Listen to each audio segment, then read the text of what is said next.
had been hit in the pit of the stomach. Then I lost control again, started falling. It was awful. I was almost ready to give up. I believe that I said out loud, "I'm going to be killed. This is my last sortie." At any rate, I thought it.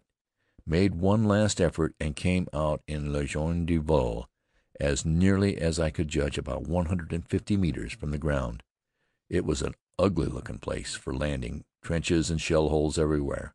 I was wondering in a vague way whether they were French or German when I fell into the most restful sleep I've ever had in my life. I have no recollection of the crash, not the slightest. I might have fallen as gently as a leaf. That is one thing to be thankful for among a good many others. When I came to, it was at once, completely. I knew that I was on a stretcher and remembered immediately exactly what had happened. My heart was going pit-a-pat, pit-a-pat, and I could hardly breathe, but I had no sensation of pain except in my chest. This made me think that I had broken every bone in my body. I tried moving first one leg, then the other, then my arms, my head, my body. No trouble at all, except with my left arm and side. I accepted the miracle without attempting to explain it, for I had something more important to wonder about. Who had the handles of my stretcher? The first thing I did was to open my eyes, but I was bleeding from a scratch on the forehead and saw only a red blur. I wiped them dry with my sleeve and looked again. The broad back in front of me was covered with mud. Impossible to distinguish the color of the tunic, but the shrapnel helmet above it was French. I was in French hands.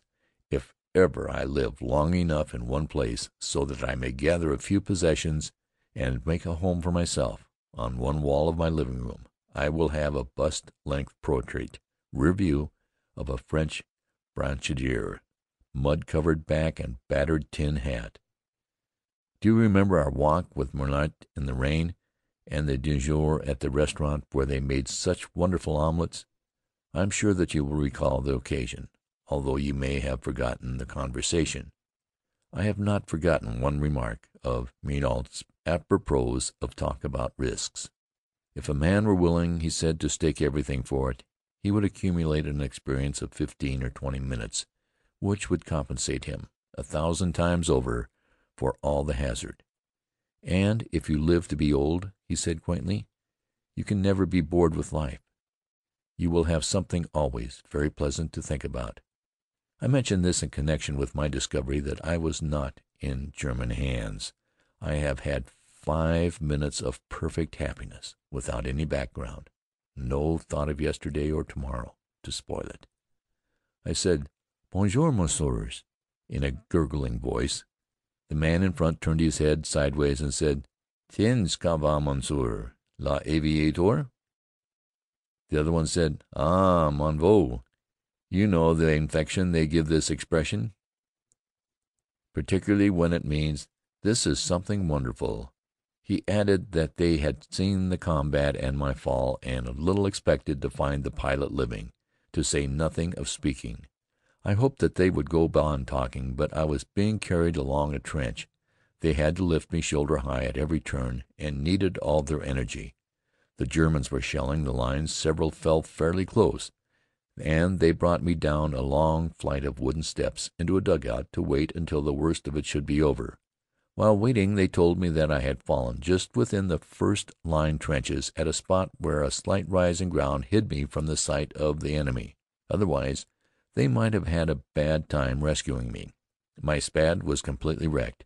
It fell squarely into a trench, the wings breaking the force of the fall.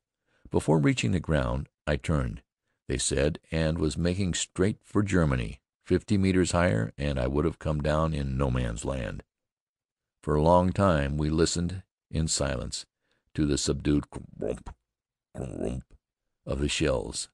Sometimes showers of earth pattered down the stairway, and we would hear the high-pitched droning zip of pieces of shell casing as they whizzed over the opening. One of them would say, "Not far, that one," or, "He's looking for someone, that fellow," in a voice without a hint of emotion. Then long silences and other deep, earth-shaking rumbles.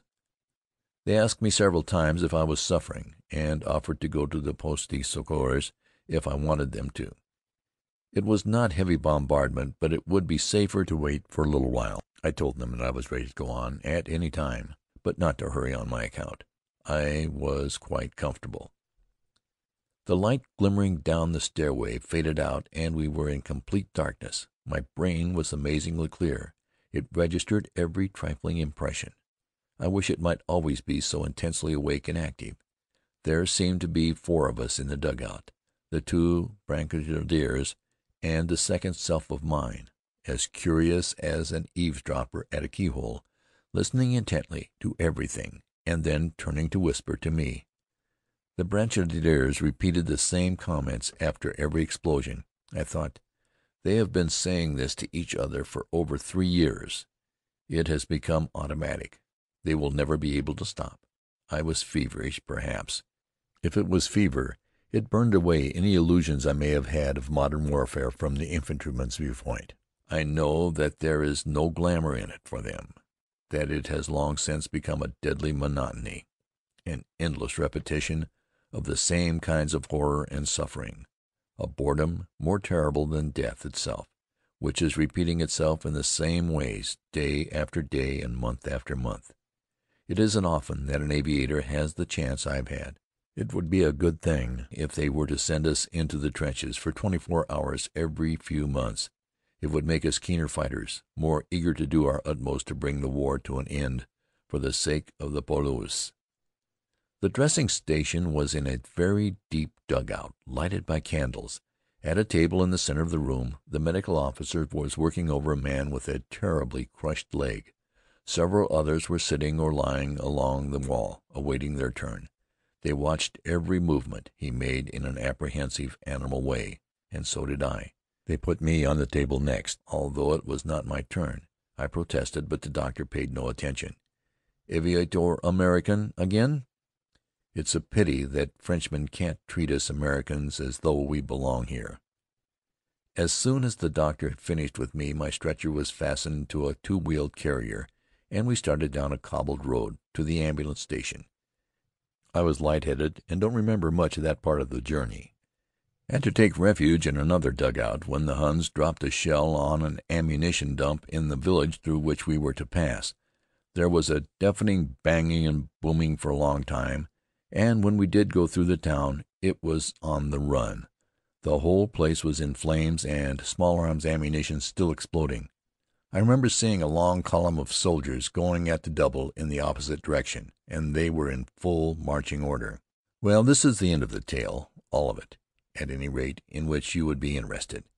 It was 1 o'clock in the morning before I got between cool, clean sheets, and I was wounded about 8:15. I have been tired ever since. There is another aviator here, a Frenchman, who broke his jaw and both legs in a fall while returning from a night bombardment. His bed is across the aisle from mine. He has a formidable-looking apparatus fastened on his head and under his chin, to hold his jaw firm until the bones knit. He is forbidden to talk, but breaks the rule whenever the nurse leaves the ward. He speaks a little English, and has told me a delightful story about the origin of aerial combat. A French pilot, a friend of his, he says, attached to a certain army group during August and September 1914, often met a German aviator during his reconnaissance patrols. In those Arcadian days, fighting in the air was a development for the future, and these 2 pilots exchanged greetings, not cordially perhaps, but courteously, a wave of the hand, as much as to say, "We are enemies, but we need not forget civilities." Then they both went about their work of spotting batteries, watching for movements of troops, etc. One morning the German failed to return the salute. The Frenchman thought little of this, and greeted him in the customary manner at their next meeting. To his surprise, the Boche shook his fist at him in the most blustering and cattish way. There was no mistaking the insult. They had passed not 50 meters from each other, and the Frenchman distinctly saw the closed fist. He was saddened by the incident, for he had hoped that some of the ancient courtesies of war would survive in the aerial branch of the service at least. It angered him, too. Therefore, on his next reconnaissance, he ignored the German. Evidently the Boche air squadrons were being Prussianized. The enemy pilot approached very closely and threw a missile at him. He could not be sure what it was, as the object went wide of the mark, but he